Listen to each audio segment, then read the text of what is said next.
Republic to NATO.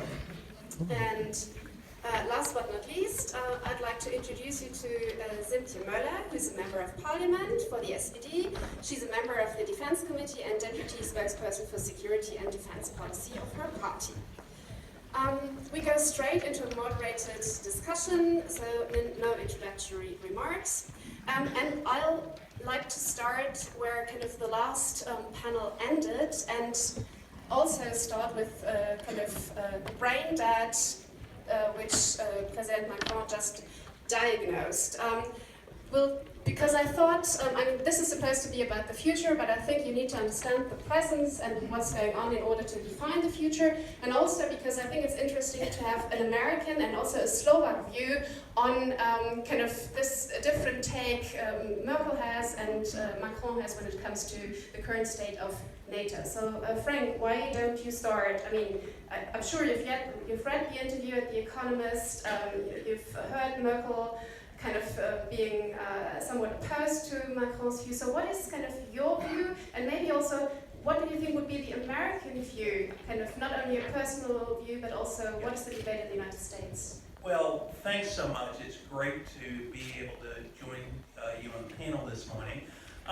Brain dead, that's a very interesting word. I would not necessarily say NATO is brain dead. Maybe a brain contusion or bruise, but not brain dead. I think we need to take the discussion up a notch and really look at the larger strategic picture. Probably one of the best books I've read on international politics in the last 5 years is my colleague Tom Wright's book, All Measures Short of War. And basically what Tom argues in that book is that the United States and the West in general is in a strategic competition with the authoritarian states, Russia and China, for the future of the world order.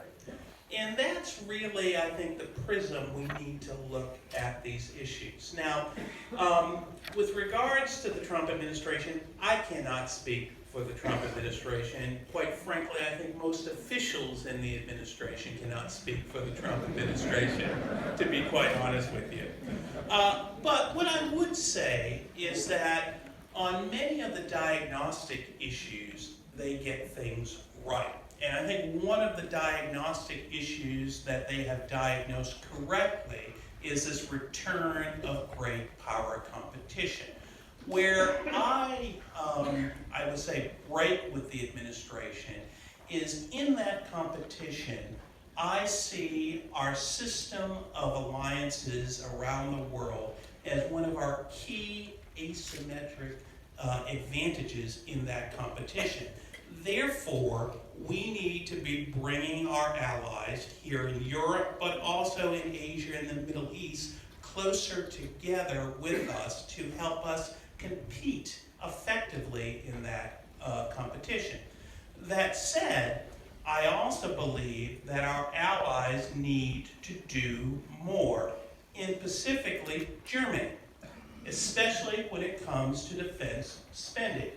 When Donald Trump eventually leaves office, whether that be in 15 months or 6 years, I expect that whomever is the next president of the United States will be pushing on our European allies to spend more on defense, especially Germany.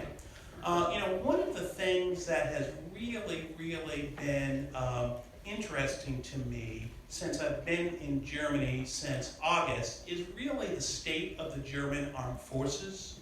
I remember reading a book not too long ago by John Lewis Gaddis where he called the Bundeswehr during the Cold War as, quote, the best continental army in Europe.